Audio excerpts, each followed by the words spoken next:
we'll just give a few minutes for people to join. And then we'll get started.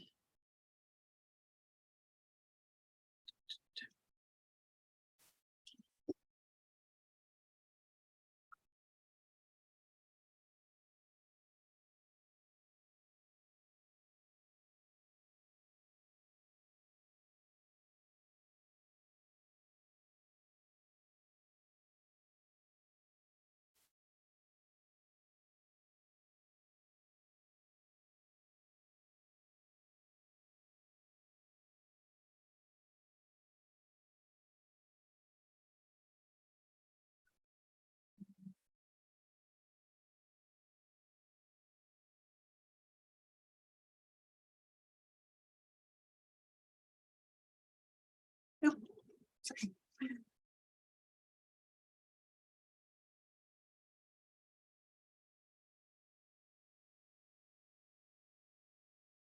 All right.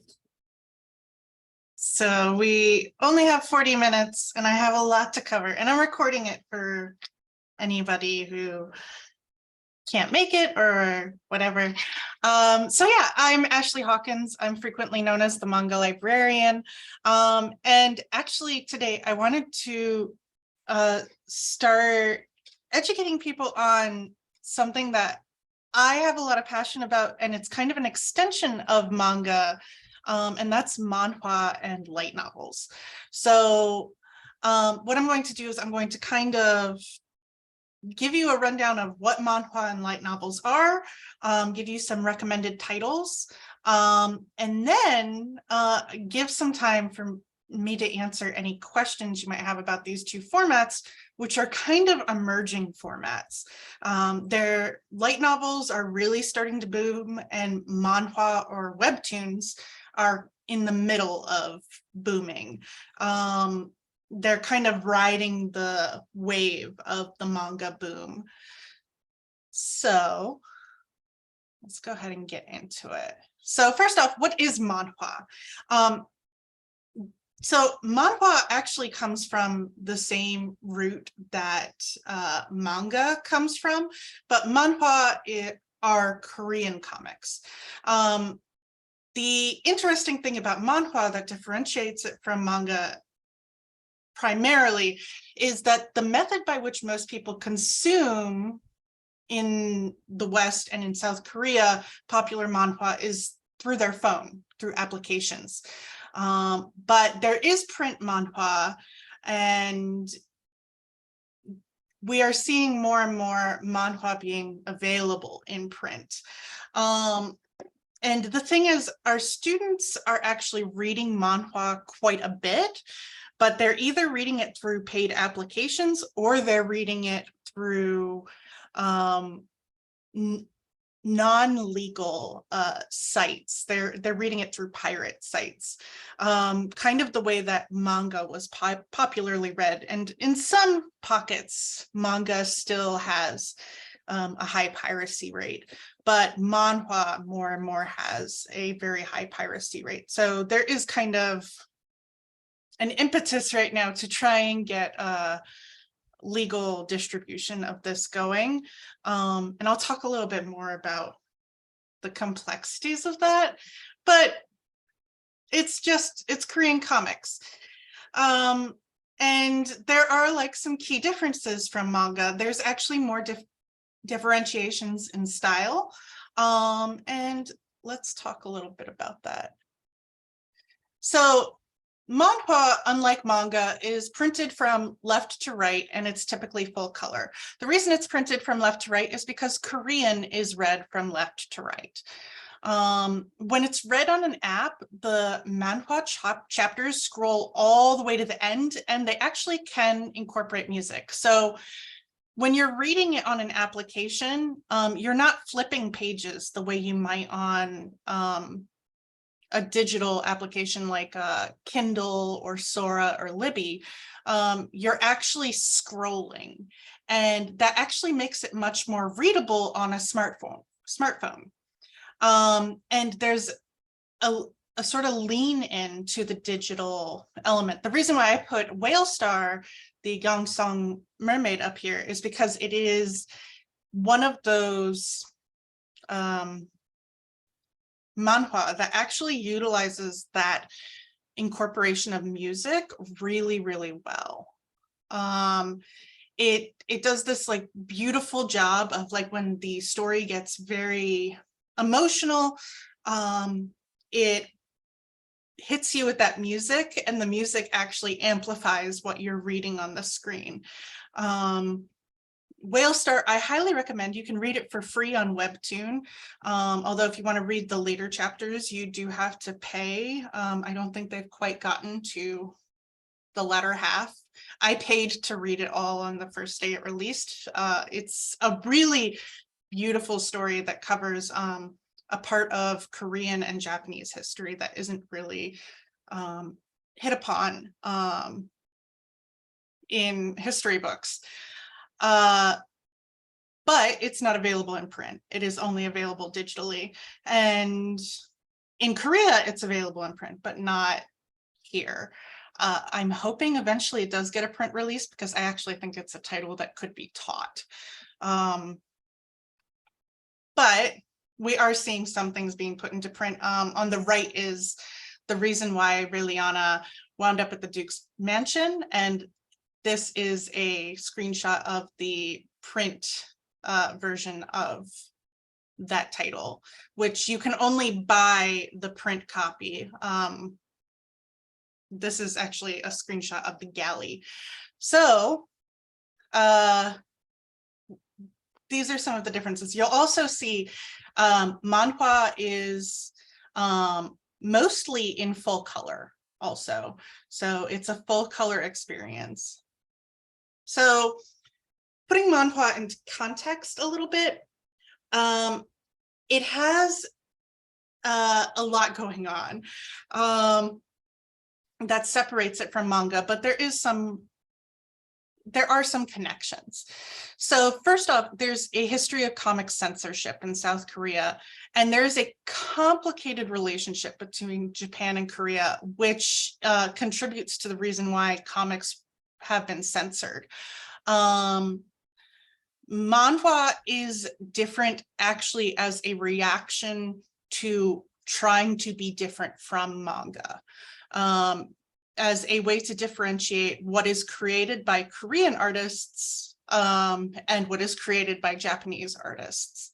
And so there are some differences, but at the same time, because there was a Japanese occupation of Korea when it was known as Joseon, there is also a lot of influence of Japanese culture upon Korea. So you'll see also a lot of similarities.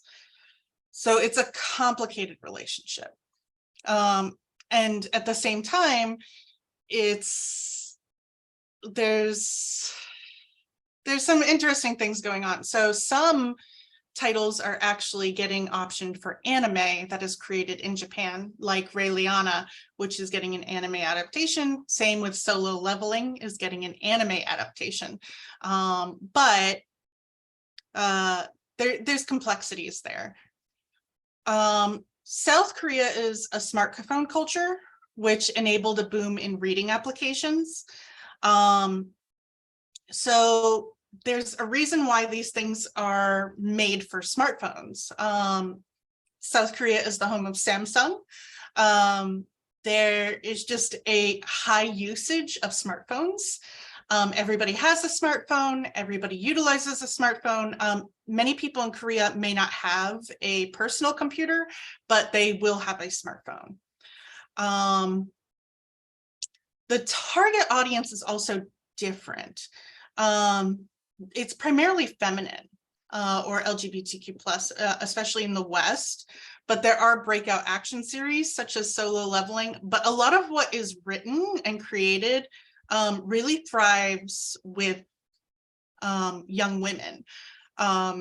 So there's a lot of like really high interest YA titles that we would recognize having a lot of tropes that align with either K-dramas or even YA fiction that is popular among like the romance, realistic Can you fiction. give us some titles?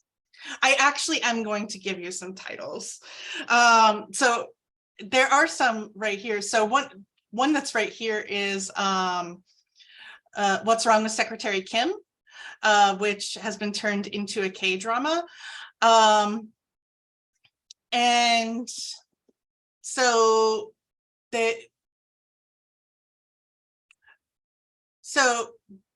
that actually is a common thing that happens with these titles when they're in Korea. They're often turned into K-dramas, but they actually usually start out as web novels. What happens is a story will get really popular as a web novel that's read on a phone, and then an artist will say, I really want to illustrate that and make it into a comic. And so there's usually a novel, then a comic, and then usually a K-drama, or now anime. And as I said before, it's read primarily on phone applications, but print versions are being licensed steadily. But the big thing that is super important is that access to content can be inequitable for our students. These apps that a lot of these titles are read on are expensive. Advocating for print is imperative. So I put a screenshot of what it is currently to buy what's known as ink on Tapas, which is one of the most popular of these applications. It can, depending on how much you read, you can spend anywhere from $5 a month to hundreds of dollars a month to consume these things. And if you're really addicted to them, you may actually wind up spending a lot of money. A lot of students don't have access to that sort of income. And it's a level of access that can be inhibiting for our students. So for us to be able to provide these titles can be really exciting for them. So Solo Leveling is actually one of the most popular titles. It's probably one you've already heard of. I highly recommend, if you do not have it, get it. It is super, super popular. It's going to have an anime. Once the anime comes out, it's going to explode even more. But it is incredibly popular. My students, we have multiple copies of Solo Leveling because they go through it so much. There are also novels. So there are light novel versions of Solo Leveling. So you can actually have the novel versions and the comic versions, and both will circulate a lot because this is a very popular series. So let me get to. So who do you order from, and do you have any back order issues with the COVID? So ordering, they are actually published by a lot of the manga publishers. So I order through Mackin primarily, and it's kind of the same as manga. The one sort of easier thing is that not as many of them are being published. And they're kind of getting the push from the publishers because they're trying to really sell these things. So yeah, but yeah, there have been delays. So like Solo Leveling has been delayed a couple of times. There have been some series that have had their publication pushed because they are printed in color. They also have to be printed overseas, and they have to use high quality paper because they are printed in color. So, but you also might hear the term WEBTOONS.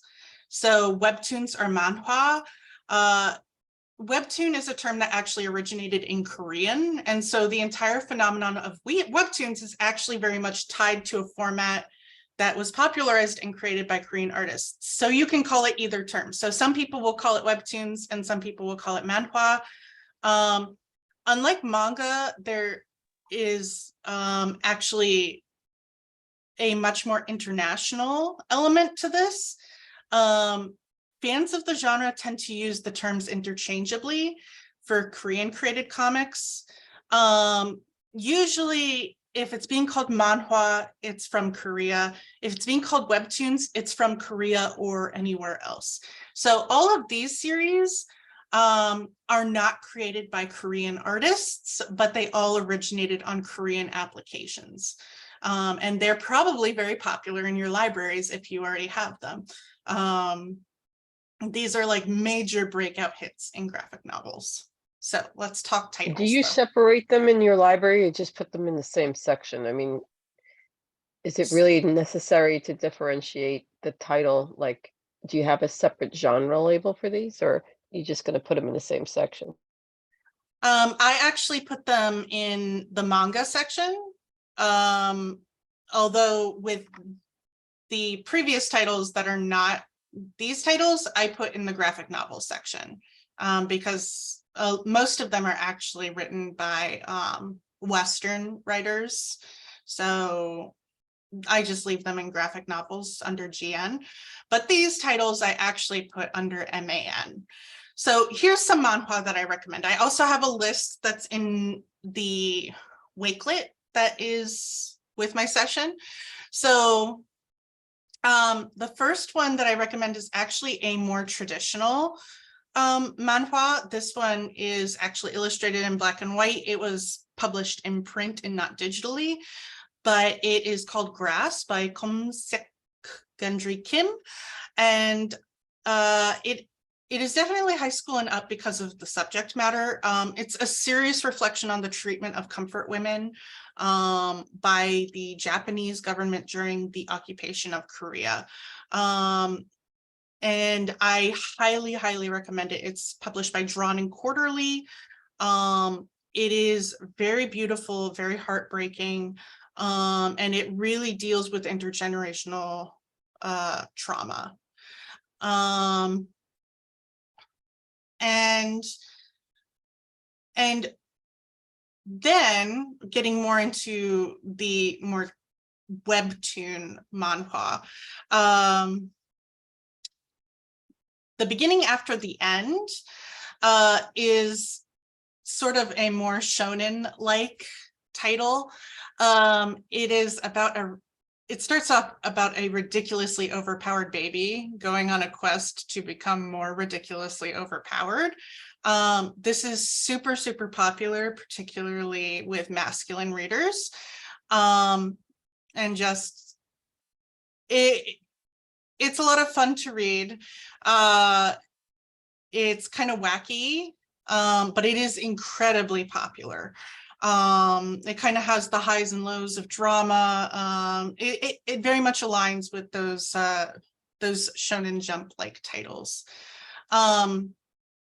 A title that is probably one of my favorite manhwa is The Reason Why Raeliana Ended Up at the Duke's Mansion.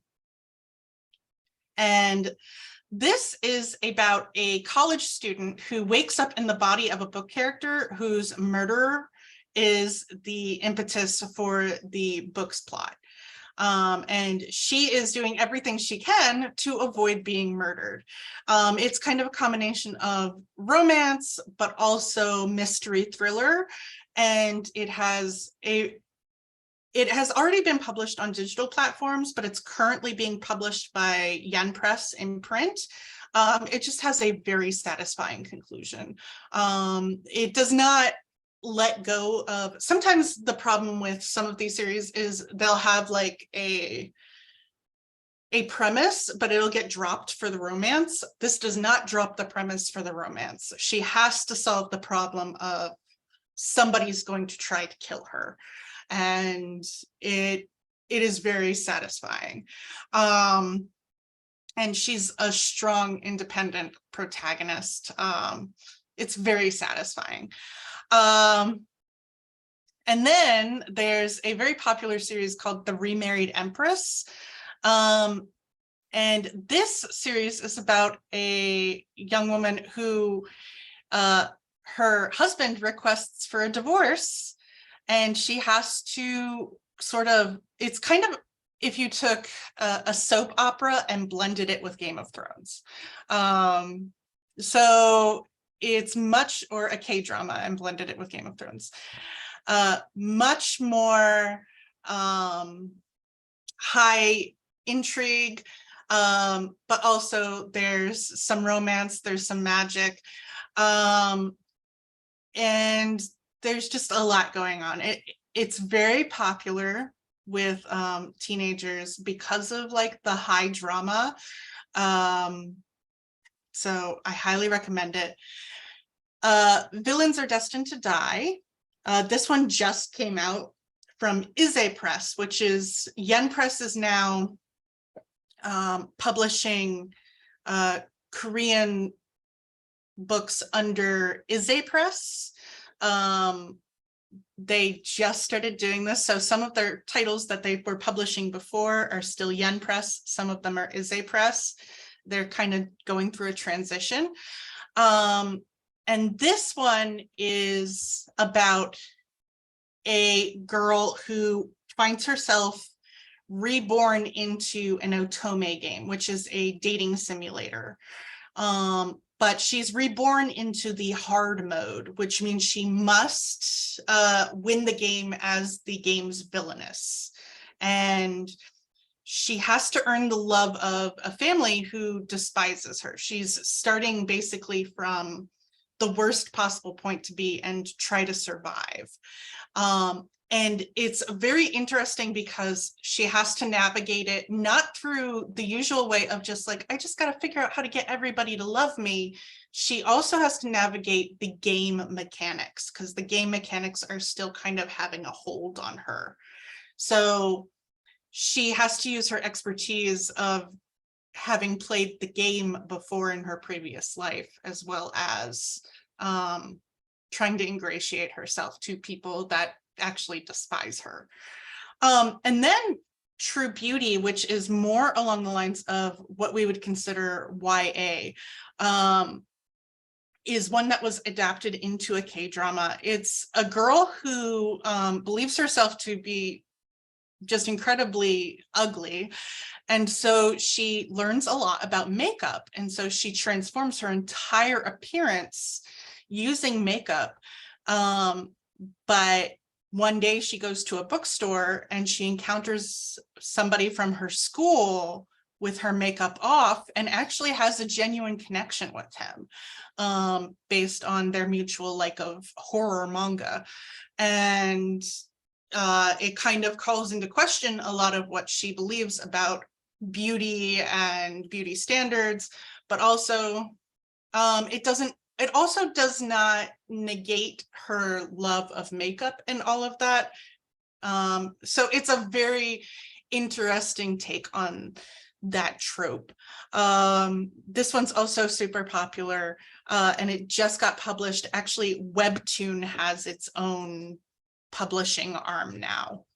So these are titles I really recommend to buy for manhwa collections. So, but I wasn't only going to talk about manhwa. I was also going to talk about light novels. But before, I have a question about why not graphic novels. I actually find that they circulate better, which I assume you mean why don't I put them with graphic novels? I find they circulate better in my manga collection. They find their readers better in my manga collection. You could put them in either one. They look like graphic novels because they are printed in the same direction as graphic novels. But also the art style is closer to manga.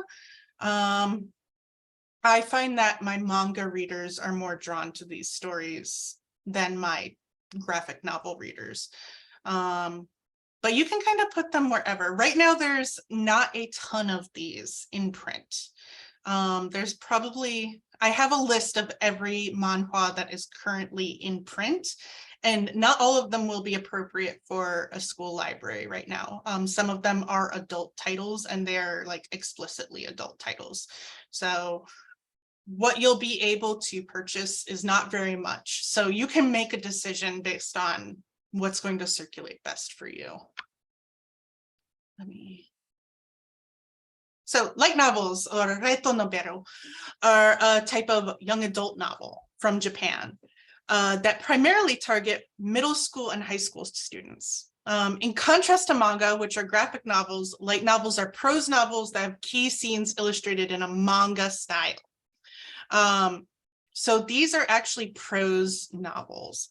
I love light novels. And actually, I just remembered I have a manhwa here. It's called Uma's Table. I also recommend this. This is a more traditional manhwa, but I also have a couple of light novels. And they're books. They're just prose books. And here are some reasons why you should collect light novels.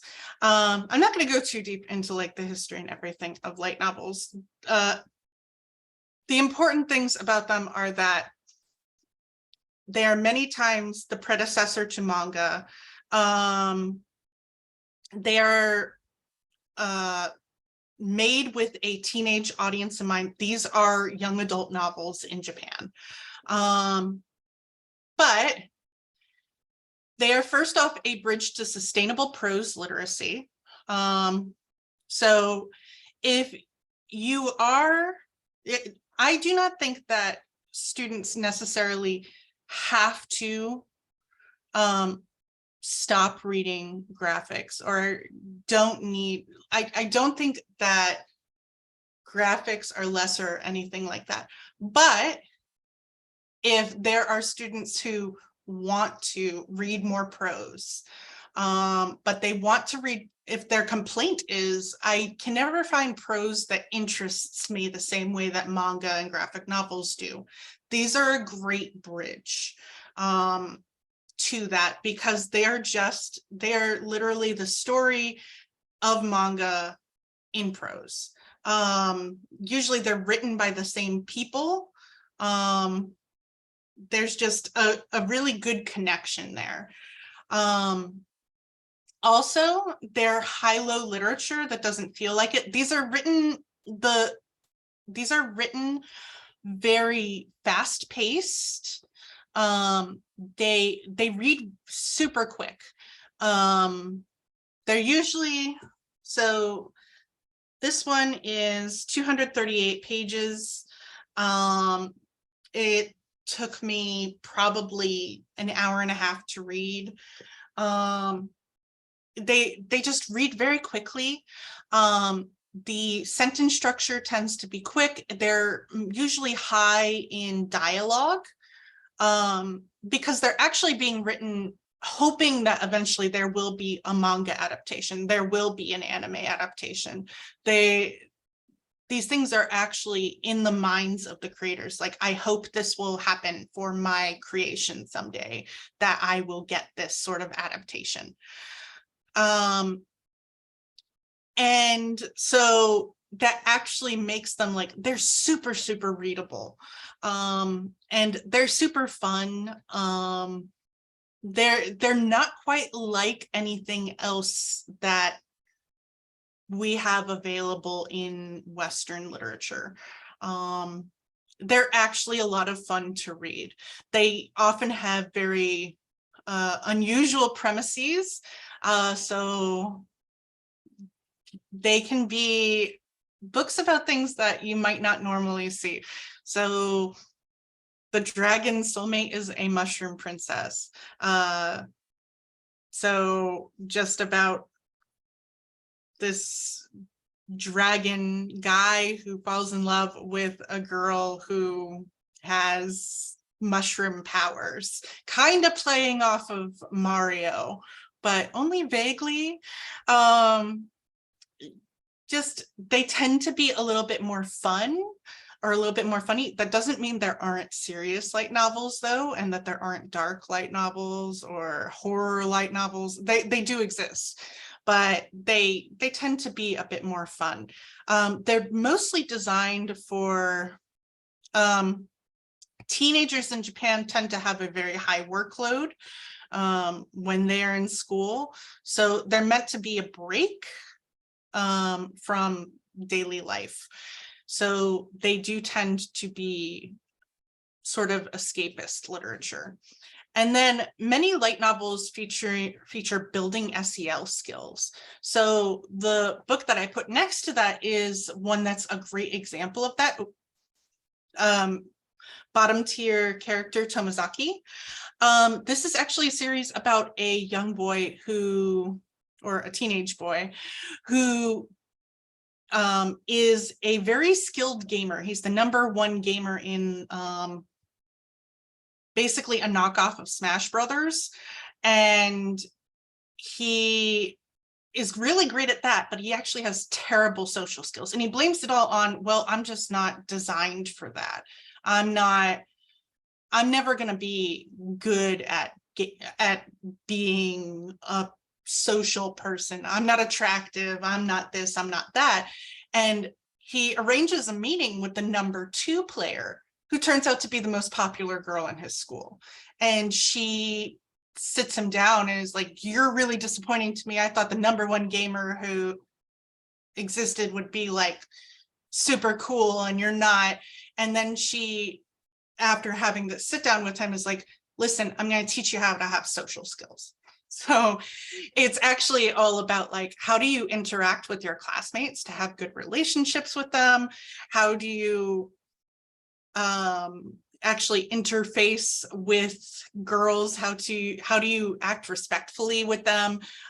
It's kind of targeting these gamer kids and like saying like, this is how you actually interact with other people. And it's actually designed to try and avoid students or people becoming what's called hikikomori, so becoming socially isolated.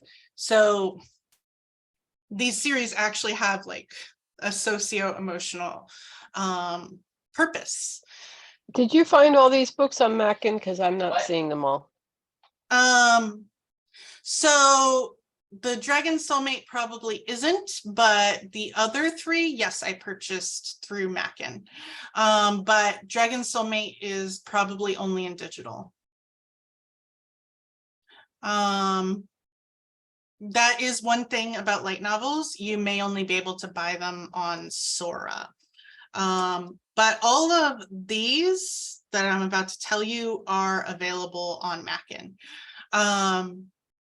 So these are light novels I recommend for your library. So the first one is Seventh Time Loop. The villainess enjoys a carefree life married to her worst enemy. The title also the great thing about these books is the title will tell you the whole premise. That is exactly it. This character has died several times, but she keeps looping back to a particular point in her life.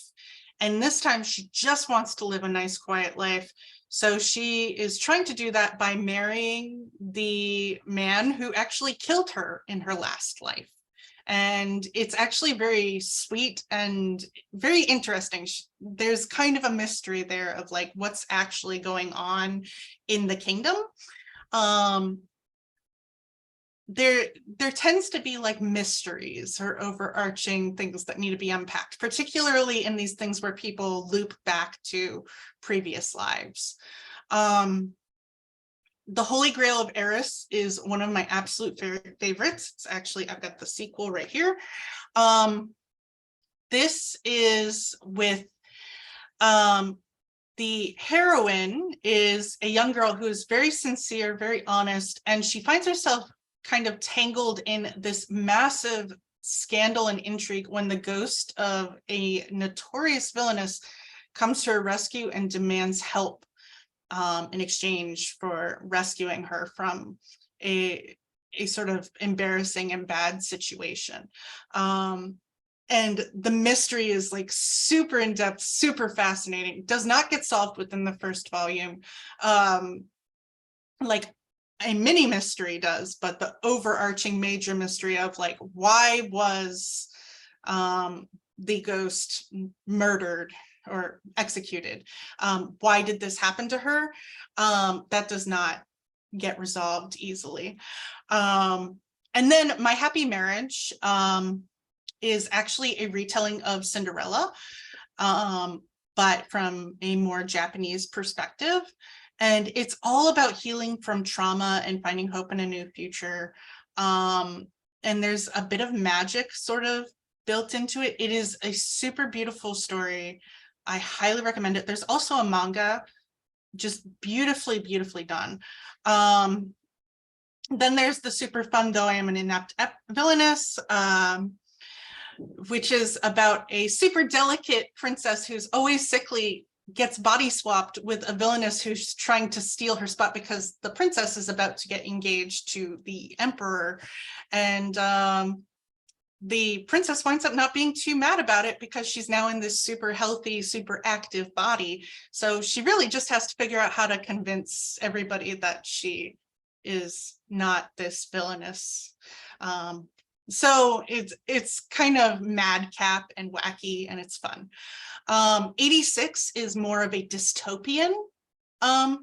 I did say some of these are not as madcap and weird, and this is a dystopian sci-fi novel about a government that is pretending that it is fighting an unmanned war, but actually the drones are manned by people who just have had their humanity stripped away. They're called inhuman, but they're completely human. And a young girl who is put in charge of that regiment, and kind of how they have to dismantle that. And finally, That Time I Got Reincarnated as a Slime is about a middle-aged guy who gets reincarnated as a slime in a fantasy world. My students can't get enough of this series. I would be remiss to not tell you about it. It's fantasy wackiness, much more shonen-y. There's also a manga. I don't have as much to say about it as the others, but it's super popular. But yeah, I think I only have a few minutes before the official time runs out, but if anybody has questions, yeah. You can find any contact info and links at this site, but the Wakelet has everything else. But I want to answer any other questions. There is more time before the other session, but if anybody needs to go, you can, but I want to give time for questions. Let me make sure I've got the chat open.